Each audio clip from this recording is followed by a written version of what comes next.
Voy a invitar a que vaya conmigo a la palabra de Dios, ahí en su Biblia, en Marcos, capítulo 6, Evangelio San Marcos, capítulo 6. Y vamos a ver dos versículos el día de hoy, versículo 30 y versículo 31 del Evangelio según Marcos. El título de esta enseñanza es La bendición de rendir cuentas. Leemos Marcos capítulo 6, versículos 30 al 31. Dice: entonces los apóstoles se juntaron con Jesús y le contaron todo lo que habían hecho y lo que habían enseñado. Él les dijo: venid vosotros aparte a un lugar desierto y descansad un poco, porque eran muchos los que iban y venían, de manera que ni aún tenían tiempo para comer. Oremos. Señor, una vez más te damos gracias por la oportunidad que nos das de adorarte, de alabarte. Queremos continuar, Señor, poniendo en tus manos este tiempo, esta palabra que se va a hablar. Y también pidiéndote, Señor, por la vida de Marta Sánchez, por Freddy, por Javier, por Ricardo Guajardo y por Verónica Vázquez. Todos ellos, Señor, necesitan escuchar tu evangelio para ser salvos. Pon a alguien cerca para que pueda hablarle. Y también, Señor, dale de nuevo a quien le hable, pero sobre todo que tu obra preciosa sea hecha en ellos, Señor. Te pedimos también que tu obra sea hecha en nosotros, quienes somos expuestos a tu palabra, que podamos, Señor, ser edificados y ser transformados por medio de ella. Te lo pedimos en tu precioso nombre, Señor. Amén. Amén. Rendir cuentas, en un sentido amplio, es informar. Implica también brindar explicaciones sobre algo, haciéndose responsable de lo dicho y lo hecho, y en muchos casos respondiendo preguntas al respecto. Esto es rendir cuentas. Y es que todos rendimos cuentas en una de nuestras vidas, o en dos o en más áreas de nuestras vidas. Por ejemplo, si tú eres estudiante, aunque ahorita seguramente estás de vacaciones, pero si tú eres estudiante, seguramente te toca hacer tareas, seguramente te toca rendir cuentas, rendir exámenes, y eso pues no es muy agradable que digamos, ¿verdad? Si estás en casa, todavía eres un hijo quien está todavía en su casa, bueno, te haces responsable también por aquello que tus padres te encomiendan. Si te dicen que limpies tu cuarto, si te dicen que limpies esto o aquello, bueno, te toca rendir cuentas a tus padres por las tareas que ellos te encomiendan. Si tienes ya un trabajo, si estás trabajando ahora, bueno, también tienes que rendir cuentas y dar informes a tus jefes. Algunos presentan un weekly report, un weekly progress report, un reporte de progreso semanal en sus trabajos, ¿no? Presentan así: eso es lo que he hecho, estos son los objetivos, etcétera, ¿no? Y aunque trabajes por tu cuenta, quizás tú eres de esos quienes no están empleados por alguien en una compañía, pero sí quizás trabajas por tu cuenta, y aunque trabajes por tu cuenta, te toca hacerte responsable también con la persona a quien te contrató, por la empresa a quien te contrató. Si es que eres contratista y tienes empleados debajo de ti, te toca también en algún punto de tu vida rendir cuentas. También como ciudadanos, ¿qué tal como ciudadanos? También rendimos cuentas por medio de nuestras declaraciones de impuestos, nos toca hacerlo. Y como cristianos también se espera que rindamos cuentas. Aunque todo hombre tiene que rendir cuentas, no es algo que disfrutemos hacer, no es algo que nos guste mucho hacer.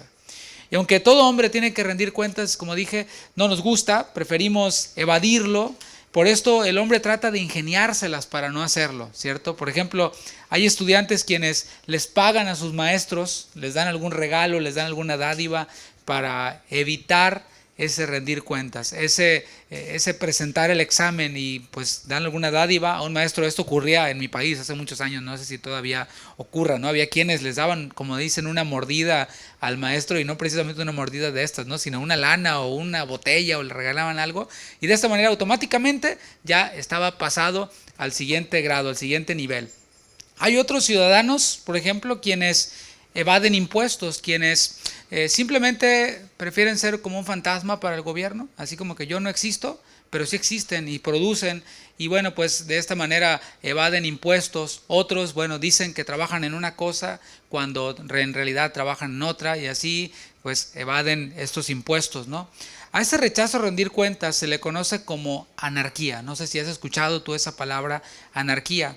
Anarquía, en su etimología más esencial, significa ausencia de norma, ausencia de ley, ausencia de jerarquía, de autoridad, ausencia de gobierno. En otras palabras, yo hago lo que quiero y que nadie me diga absolutamente nada. Eso es anarquía, y nos habla un poco de esto, ¿no? De evadir rendir cuentas, evadir ser gobernados.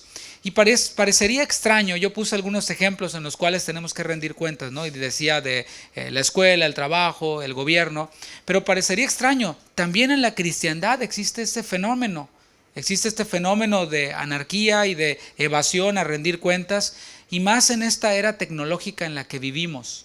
Yo recuerdo hace algunos años que se comenzó a volver popular el ver transmisiones por internet, ver predicaciones por internet.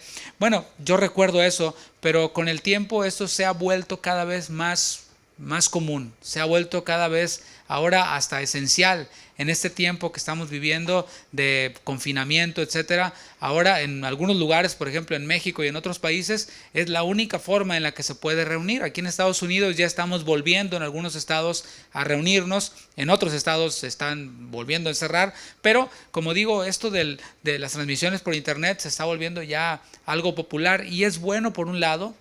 Es bueno porque al no poder salir tenemos esta oportunidad de reunirnos. Espero que no seas como aquellos de quienes vi un meme hace unos días, que estaba una foto de una persona así frente al televisor con su Biblia y decía, como el pastor cree que estoy viendo la transmisión y como en realidad lo estoy viendo, y estaba el hermanito así con los pies arriba de la cama, ¿no? Así. No, espero que hayas dispuesto de tu tiempo para sentarte y ver esa transmisión, y con tu Biblia y tu corazón dispuesto sobre todo. Pero decía, eso es bueno por un lado, pero por otro lado se presta para que muchos cristianos, muchos creyentes, pues evadan esta realidad de someterse a un pastorado, de ser parte de una iglesia normal. Hay quienes, aunque no lo dicen con sus palabras, yo no me sujeto a nadie, no me interesa que nadie me diga lo que tengo que hacer. Con sus palabras no lo dicen, pero con sus hechos lo demuestran. Tristemente hay quienes han aprovechado este confinamiento para aislarse no solo del virus, sino para aislarse de la iglesia local. Esto que estoy diciendo es aislarse de los hermanos, aislarse de los ancianos, de los pastores, de los líderes de su propia iglesia local. Para muchas de esas personas ha resultado bueno, ha resultado cómodo. Y bueno, para calmar sus conciencias, se conectan a la transmisión de su pastor favorito, de su predicador favorito. El mejor pastor, el mejor predicador para esta clase de cristianos anárquicos es aquel que no le conoce. Aquel quien no le conoce en el mundo real, ni en el mundo virtual siquiera, ¿no? Porque ahora mismo yo estoy hablando, no sé quiénes están conectados, quiénes no, quiénes están escuchando. No sé, yo simplemente estoy hablando lo que el Señor me dio para la iglesia local a la cual el Señor me ha encomendado, la cual yo pastoreo junto con los ancianos. Así que bueno, puede ser que ahora mismo haya alguno de estos conectados y escuchando, quien es el mejor predicador, el mejor pastor es el que no le conoce. Es el que solamente pues está ahí en la pantalla, y cuando le aburre le apaga y nunca hay una relación. No puede velar por él, no puede orar por él, y no porque sea incapaz, sino porque no le conoce. Yo oro por nombre, apellido, por cada uno de los hermanos quienes se congregan en Casa de Oración Houston. Ellos son mi prioridad en la oración, por los nombres de sus hijos, de toda su familia, ¿no? Pero hay otros quienes pues no oro por ellos porque no les conozco. Sin embargo, es probable que estén conectados y que para ellos yo sea el mejor predicador del mundo. El verdadero pastor de alguien es aquel quien puede velar por él, es el que tiene tu número de teléfono, es el que te puede llamar para ver cómo estás, para orar por ti cuando estás enfermo, es aquel quien te puede visitar con cubrebocas, por supuesto, y distanciamiento social. En los versículos del día de hoy leemos que los apóstoles rindieron cuentas a Jesús.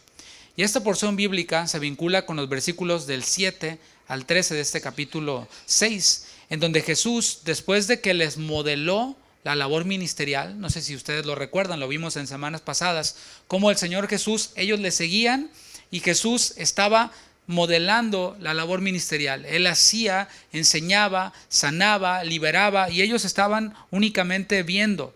Pero después de que el Señor Jesús modeló y ellos vieron cómo se hacía la obra, ellos fueron enviados de dos en dos, y el Señor les dio autoridad, les delegó autoridad. Estos discípulos, por cierto, quienes recibieron autoridad directa de Jesús, no eran nada especial, también ya lo vimos. Ellos eran pescadores, eran gente sencilla. Es más, quizás entre los demás de la multitud que seguía a Jesús, o entre los mismos discípulos quienes seguían a Jesús, había otros quienes tenían mejores currículums, quienes tendrían quizás más capacidades que los mismos discípulos cercanos, los 12, quienes fueron enviados por Jesús, a quienes Él les dio autoridad. Pero ¿sabes algo?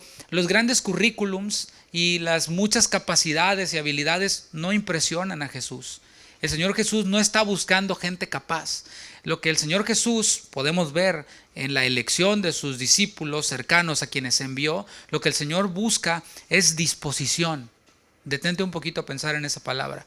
Disposición y obediencia. Porque hay quienes están o dicen estar dispuestos, pero no están disponibles. Hay quienes dicen, ¿sabes qué? No, sí, yo puedo y yo sé hacer esto y esto y esto y esto y esto. Pero cuando se les requiere para una labor, dicen, no puedo. No están disponibles. Pero lo que Jesús está buscando también, además de disposición, es obediencia. Porque hay quienes se disponen a hacer algo, pero no están dispuestos a obedecer lo que el Señor dice que hagamos a través de la autoridad que el Señor delega.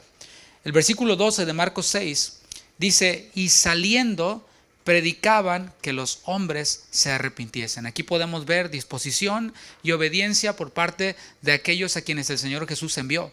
Primero modeló el Señor, después les envió y ellos no pusieron peros, ellos no preguntaron cómo iba a ser, no cuestionaron, no dieron su opinión, simplemente salieron e hicieron lo que vieron hacer de su maestro. Por eso a veces nos llevamos sorpresas, no sé si te ha pasado a ti.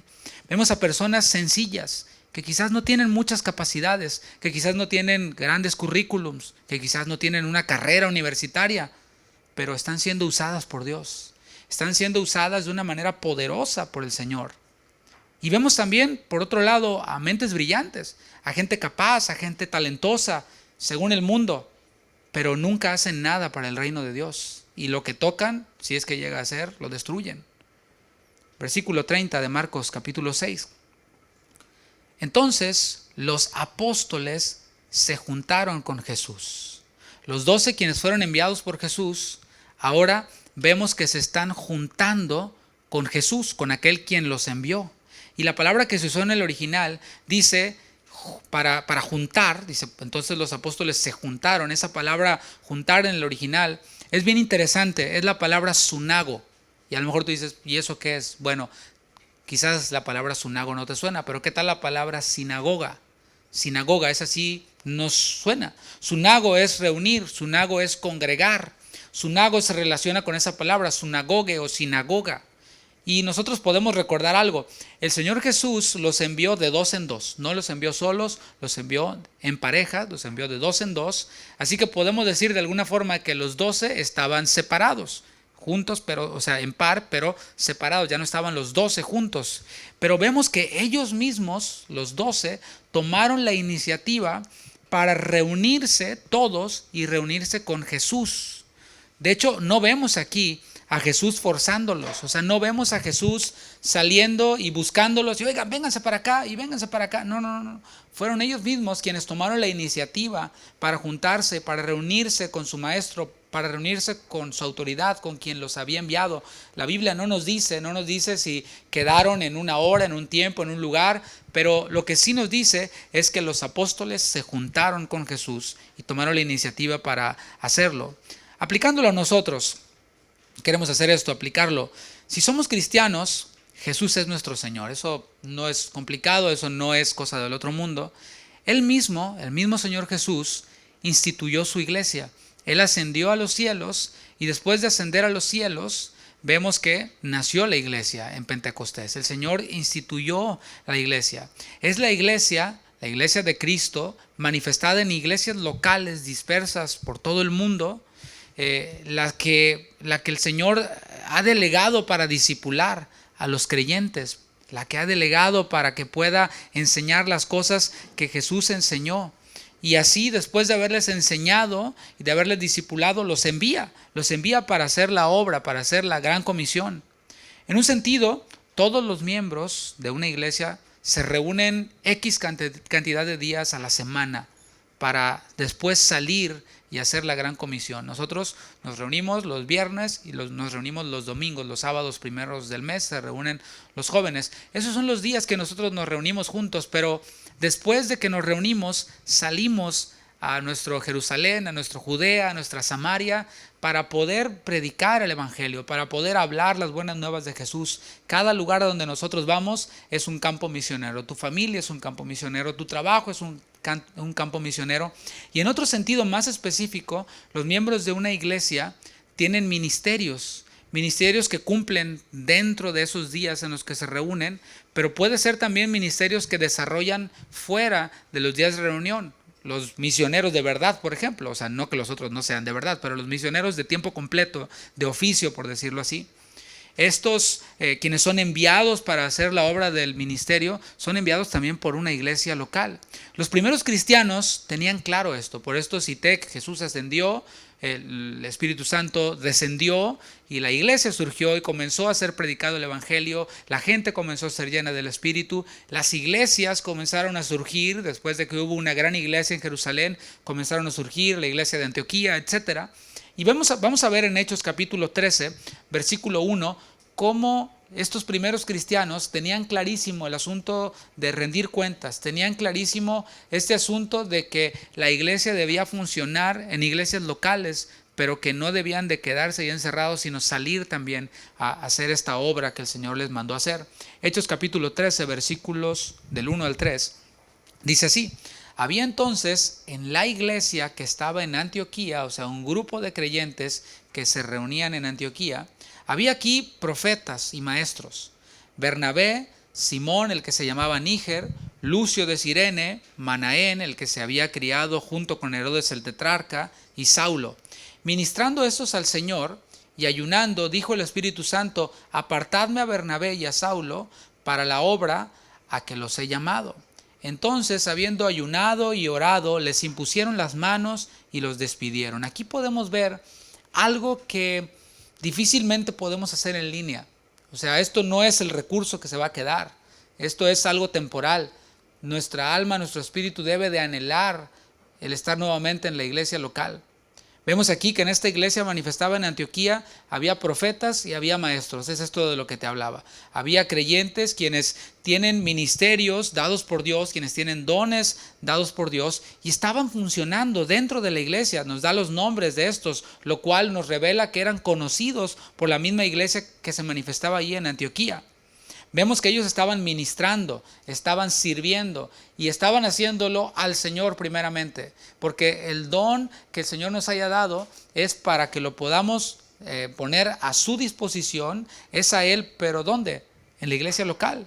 Estaban ministrando al Señor, pero además estaban ayunando. Nos habla de esta actitud de humillación en el servicio, esta actitud de humildad en el servicio a Dios. Los vemos aquí en este ambiente de humildad espiritual. Y entonces el Espíritu Santo habló por medio de algún profeta allí y dijo esto: apártenme a Bernabé y a Saulo, apártenlos, sepárenlos de entre toda la multitud, de entre toda la congregación, sepárenlos a ellos, porque a ellos yo les he llamado para una obra específica.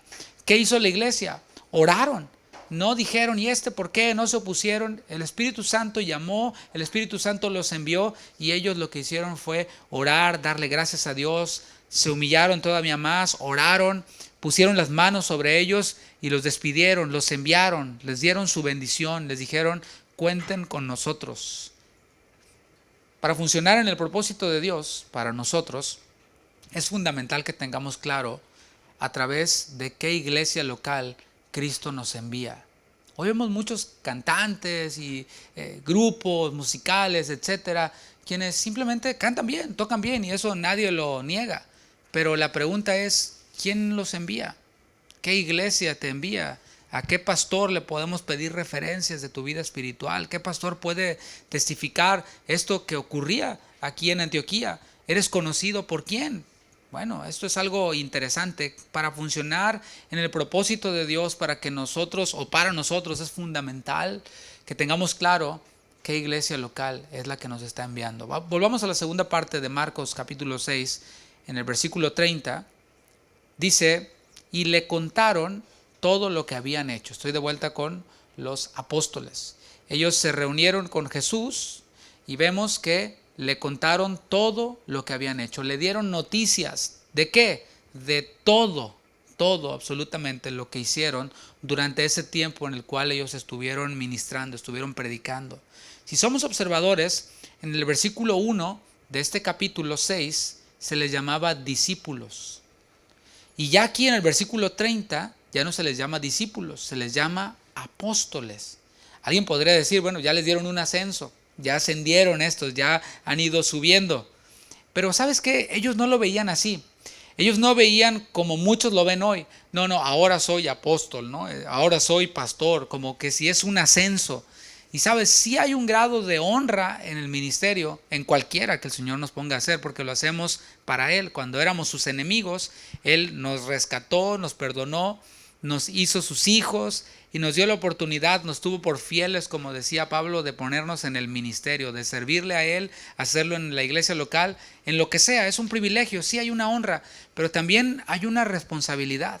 Ellos entendían que habían recibido autoridad, cierto, pero autoridad implica responsabilidad. Responsabilidad ante Dios. No se sintieron como que, bueno, ahora ya soy apóstol y yo no le rindo cuentas a nadie. Ahora yo ya soy el diácono y yo no le rindo cuentas a nadie. Ahora yo ya soy, etcétera, y no le rindo cuentas a nadie. Ellos no se sintieron así.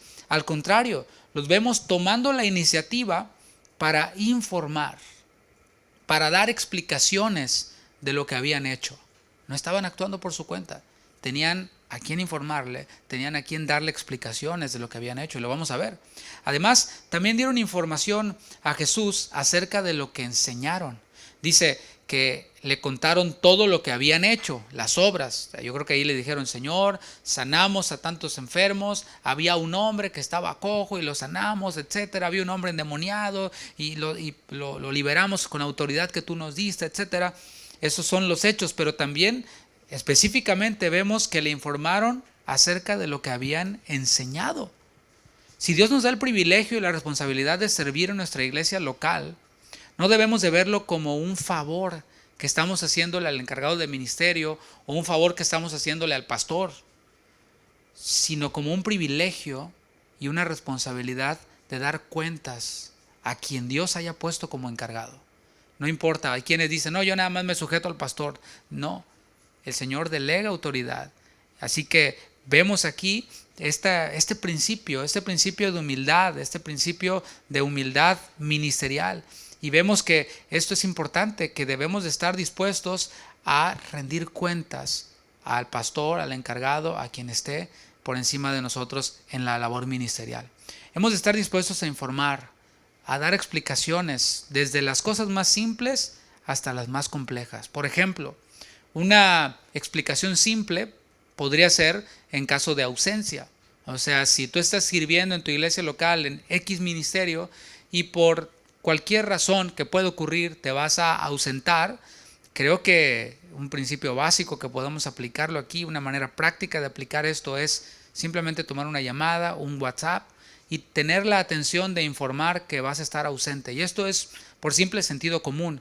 ¿Por qué? Porque bueno, al no estar tú, el trabajo se tiene que hacer y se debe de asignar a alguien más. Y aunque no se esté llevando a cabo la tarea, es una atención y refleja el carácter de Cristo, refleja el carácter que Cristo nos enseñó aquí en su palabra, el poder informar, aunque no esté funcionando el ministerio en el que estamos trabajando. Esta semana no voy a poder ir, etcétera, por X o Y. Desde estas cosas tan simples hasta cosas un poco más profundas. Por ejemplo, si te toca enseñar, debemos de estar dispuestos a informar, a dar explicaciones de qué es lo que estamos enseñando. Esto es lo que estoy enseñando, estas son las bases que estoy tomando, este es el método que estoy enseñando si eres un maestro de escuela dominical, etcétera, ¿no? Y bueno, esto es algo que también debemos de hacer. O si trabajas también como encargado de un ministerio, debemos de estar dispuestos a informar. Mira, esta situación ocurrió con tal hermano, ya lo resolvimos, pero es parte de nuestra naturaleza el dar explicaciones, el informar este tipo de cosas. Volviendo con el ejemplo de Pablo y Bernabé. Estamos ahora transicionando entre los discípulos y los primeros cristianos, solo como un ejemplo para que veamos que esto continuó y no debió de haber cesado y no debe de cesar nunca, ¿no? Volviendo con Pablo y Bernabé, ellos fueron enviados por su iglesia local. Después de 4 años, ellos volvieron e informaron de su trabajo misionero a quienes estaban a cargo allí en esa iglesia. Aunque ellos trabajaron arduamente, aunque ellos trabajaron allí en Antioquía, enseñaron también, cuando ellos regresaron, cuando les tocó volver después de 4 años de haber hecho la labor misionera, dieron informes de su trabajo misionero. Vamos a Hechos capítulo 14, versículos 24 al 28. Hechos 14, 24 al 28. Los vimos saliendo en el capítulo 13 y en el capítulo 14 al final regresan. Dice, pasando luego por Pisidia, vinieron a Panfilia y habiendo predicado la palabra en Perge, descendieron a Atalia. De allí navegaron a Antioquía, desde donde habían sido encomendados a la gracia de Dios para la obra que habían cumplido. Y habiendo llegado y reunido a la iglesia, refirieron cuán grandes cosas había hecho Dios con ellos y cómo había abierto la puerta de la fe a los gentiles. Fíjate bien cómo volvieron allí. De allí navegaron a Antioquía, desde donde habían sido encomendados a la gracia de Dios. O sea, fueron encomendados al favor de Dios, a la gracia que Dios da. Y dice que cuando llegaron, reunieron a la iglesia. Yo creo que la iglesia también tenía muchas ganas de verlos, tenía muchas ganas de saber qué es lo que había pasado. Y dice que ellos les dijeron todo lo que ellos habían hecho para el Señor. No les dijeron, escuchen cuántas cosas nosotros hicimos. No. Dice, escuchen cuán grandes cosas hizo Dios con nosotros. No es cuánto yo hice para el Señor. Corrijo eso. Cuán grandes cosas hizo Dios con nosotros. Versículo 28. Y se quedaron allí mucho tiempo con los discípulos. Vemos aquí unidad. Unidad de aquellos quienes fueron enviados para esta misión específica. Los vemos en unidad. ¿Por qué? Porque amaban a su iglesia. Amaban a los hermanos a quienes ellos servían.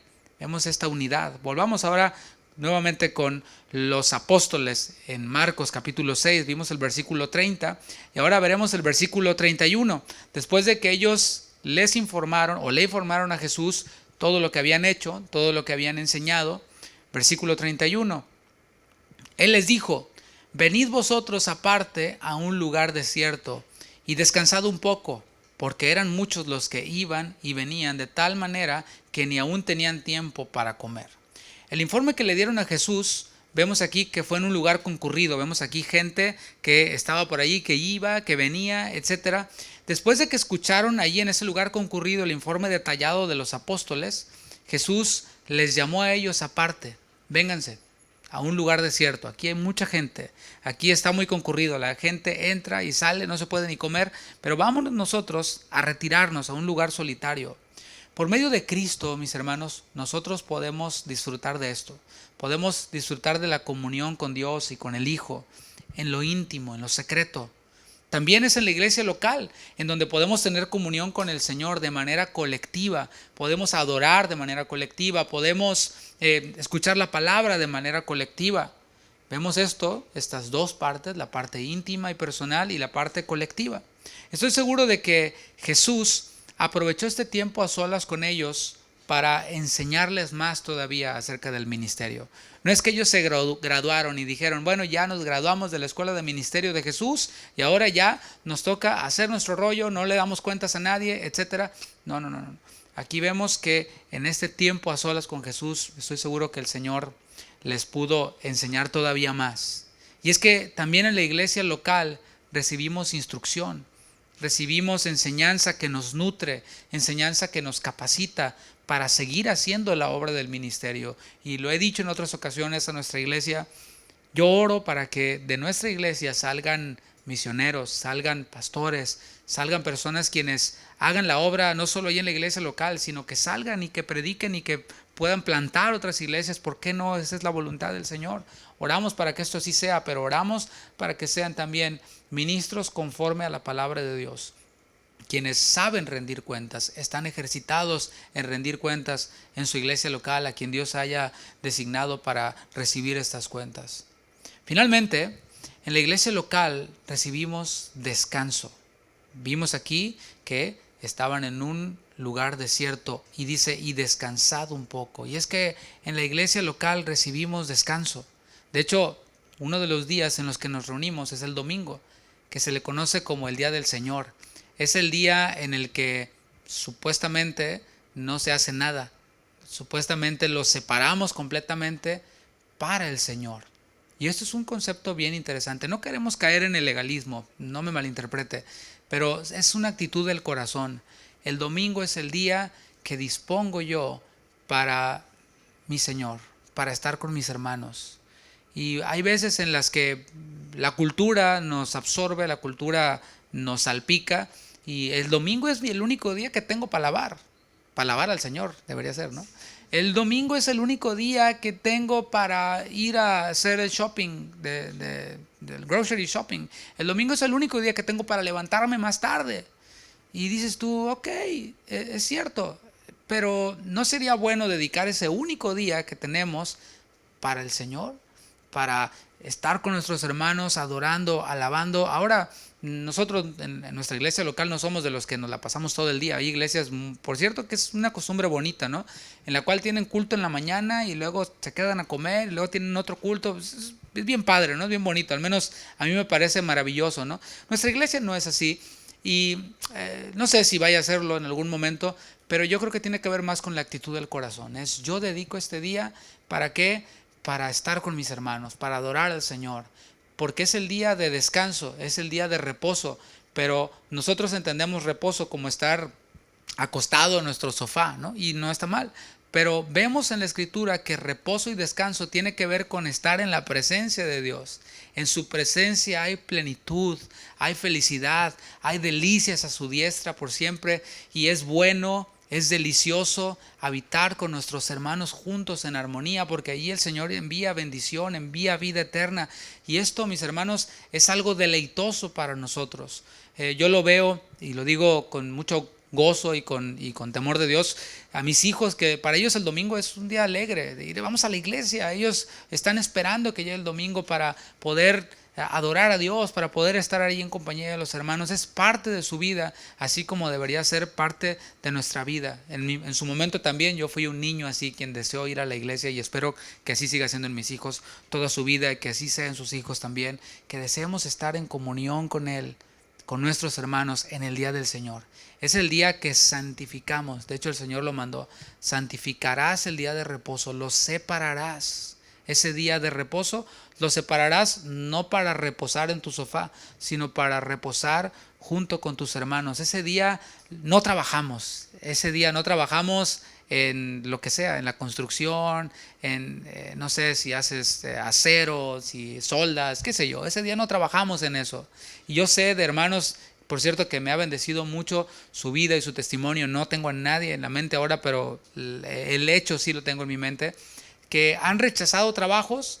¿Por qué? Porque saben de antemano que el domingo es posible que trabajen. Entonces dicen, ¿sabes qué?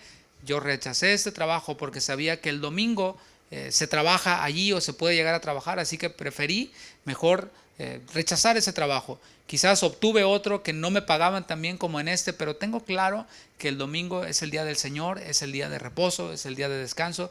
Y sabes algo, el Señor honra eso, el Señor bendice eso, porque va conforme a su voluntad, para que separemos un día, no trabajemos ese día y podamos descansar. He sabido de otros quienes al ser contratados dicen, yo soy cristiano y el domingo voy a la iglesia, el domingo no me den trabajo. Y hay sorprendentemente patrones quienes respetan esto. Lo hacen con otros, los de otras religiones, y lo digo por experiencia.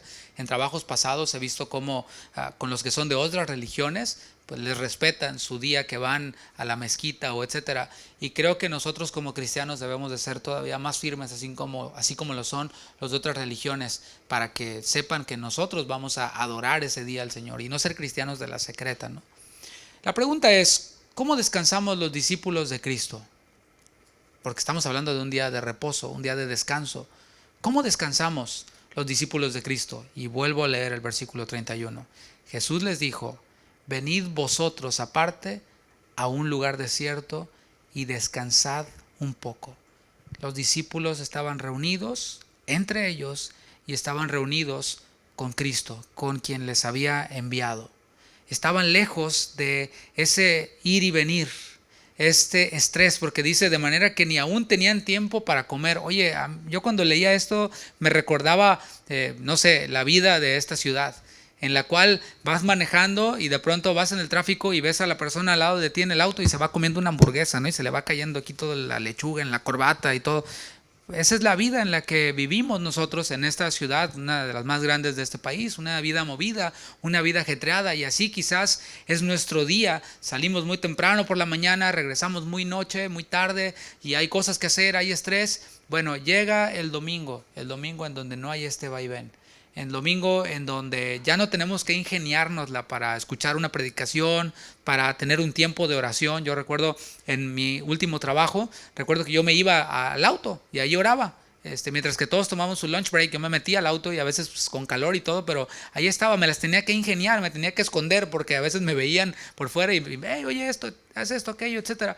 Pero ahí en el auto nadie se metía conmigo, subía los vidrios y allí era un tiempo para orar. Bueno, el domingo no hay que ingeniárselas para hacer este tipo de cosas y podemos descansar en comunión con Cristo, podemos descansar en comunión con otros discípulos y quizás de allí seguir conviviendo. Por ahora es distinto, también nos las tenemos que ingeniar, pero yo oro al Señor, como dije en la reunión pasada, que tengamos esa sabiduría y que el Señor nos dé esa creatividad para no desconectarnos de los demás discípulos, de los discípulos de nuestra iglesia local.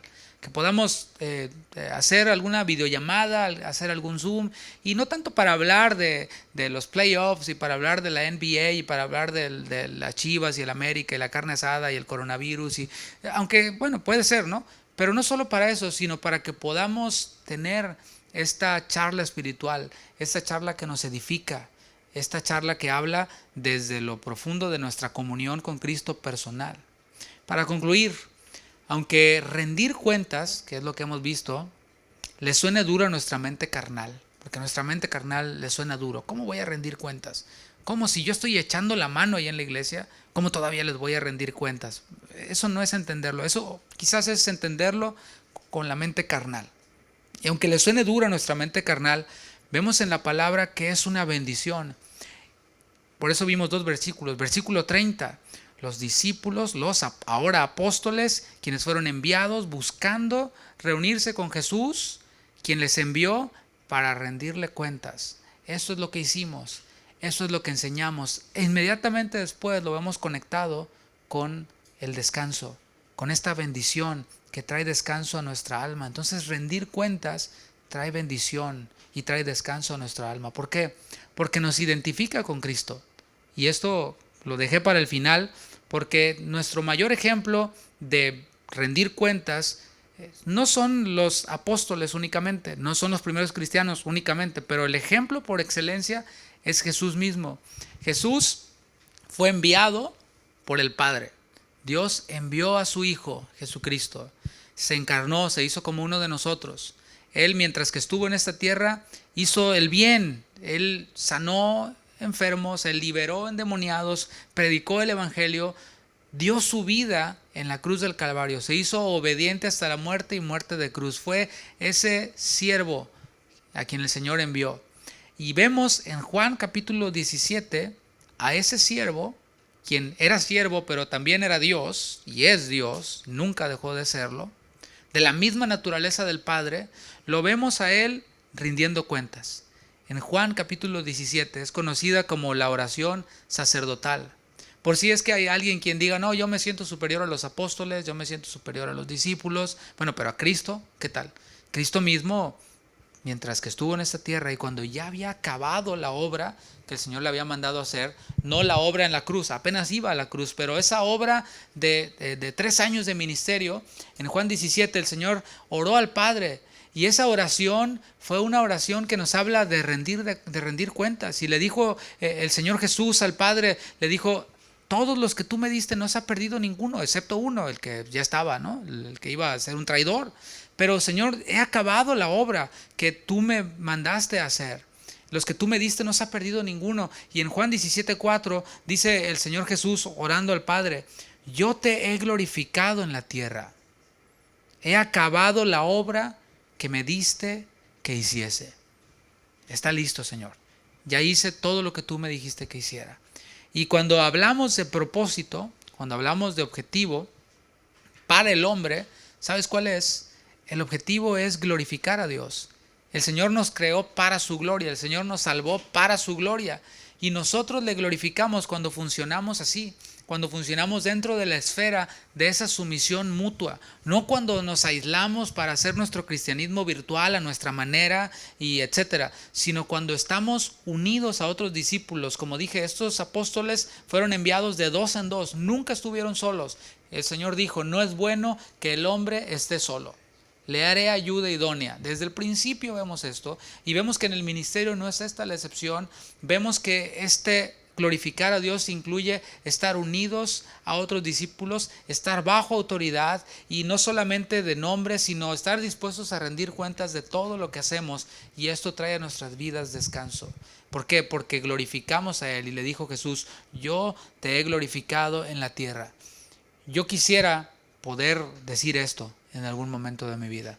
Cada vez estamos oyendo más de muertes, y esto es real, es verdad.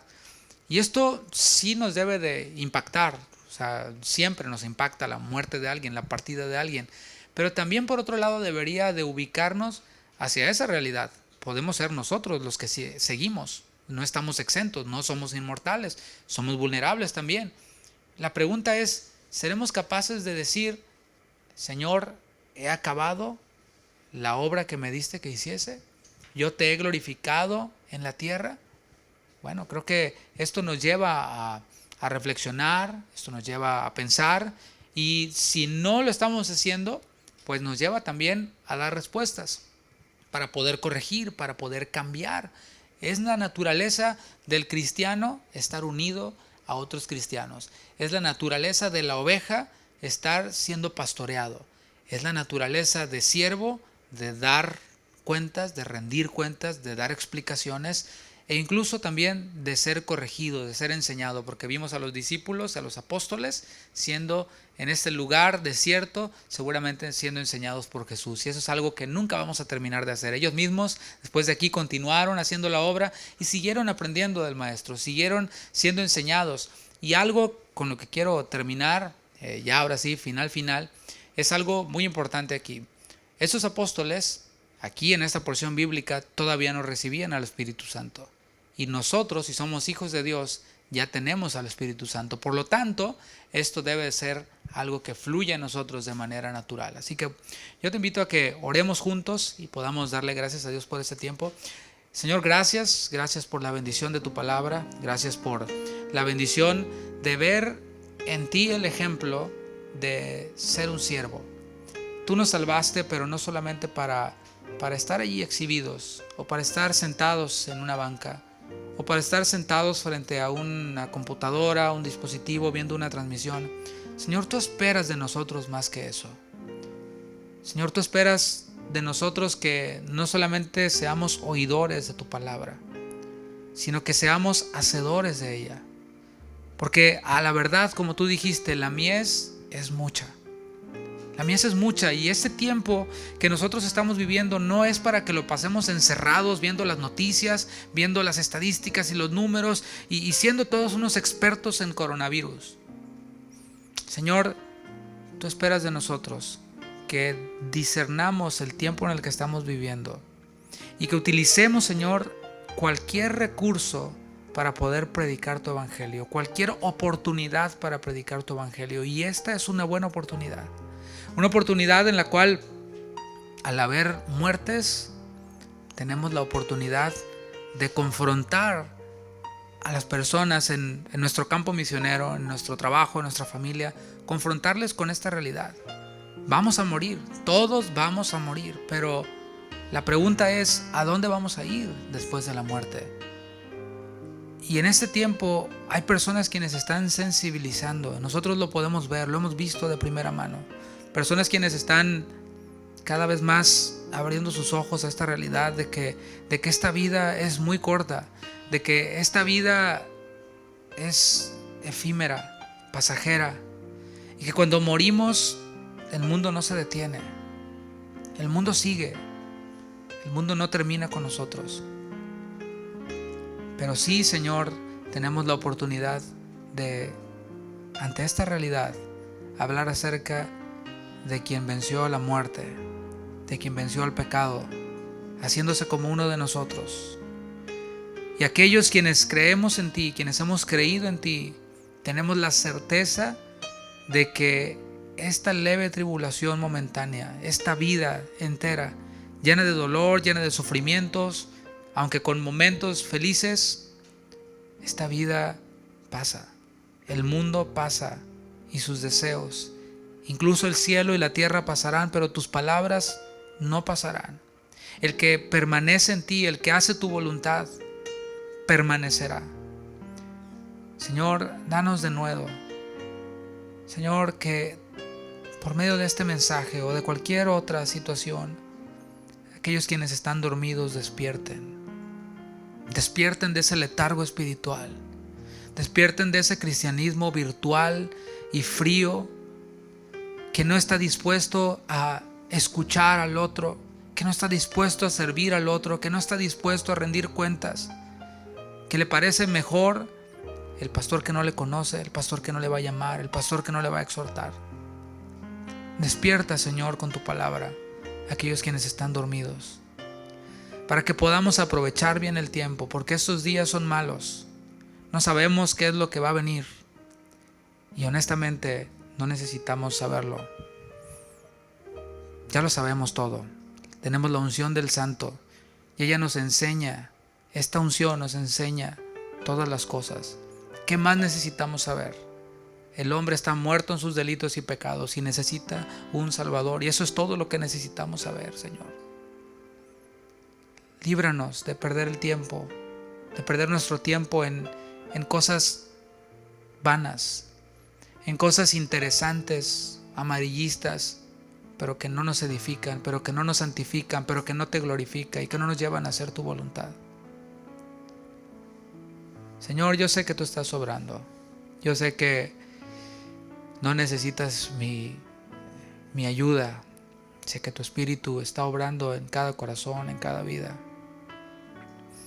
Pero sí, Señor, mi alma anhela ver a un pueblo y a una iglesia que anhela tu venida también, que está dispuesta a vivir en santidad, a hacer a un lado las trivialidades para enfocarse en esta obra. Y que podamos, Señor, cada día que pasa decir: este día te he glorificado en la tierra. Otro día pasa y decir: Señor, gracias por la vida que me has dado, este día te he glorificado en la tierra. Y que podamos, Señor, al final escuchar: bien, buen siervo y fiel, sobre poco has sido fiel, sobre mucho te pondré, y entrar en el gozo de nuestro Señor Jesucristo. Gracias, Padre. Sigue obrando en aquellos quienes no te conocen. Sigue obrando en aquellos quienes te conocen y anhelan conocerte más. No serán avergonzados, porque tú, Señor, no das una serpiente a tus hijos quienes te piden un pan, a quienes te piden un pescado. No das una piedra a tus hijos quienes te piden un pan. Señor, sigue obrando también en la salud física de aquellos quienes están enfermos. Aún con nuestra enfermedad queremos glorificarte. Sigue obrando también en aquellos quienes han perdido sus trabajos, quienes necesitan ahora sustento. Señor, confiamos en que tú no has desamparado a ningún justo y de hambre no nos vamos a morir. Señor, sigue obrando, te lo pedimos, Padre. Te lo pedimos en tu precioso nombre. Muchas gracias por esta noche. Gracias por esta bendición de recibir tu palabra, de adorarte, de alabarte. Queremos seguirlo haciendo hasta que tú vengas, hasta que tú vuelvas. Danos sabiduría también para guiar a nuestras familias en medio de confusión, en medio de gobiernos que no se ponen de acuerdo, de distritos escolares que no se ponen de acuerdo. Nosotros sí queremos tener la seguridad de que sí sabemos para dónde vamos, y en esa seguridad guiar a nuestros hijos. Puede ser que no haya escuela este año, pero sí que haya instrucción bíblica directa de nosotros como padres hacia nuestros hijos. Danos la sabiduría, Señor. Sabemos que lo harás y por eso te lo agradecemos en fe. En el nombre de Jesús. Gracias, Señor. Amén. Amén. Mis hermanos, gracias por estar con nosotros esta noche.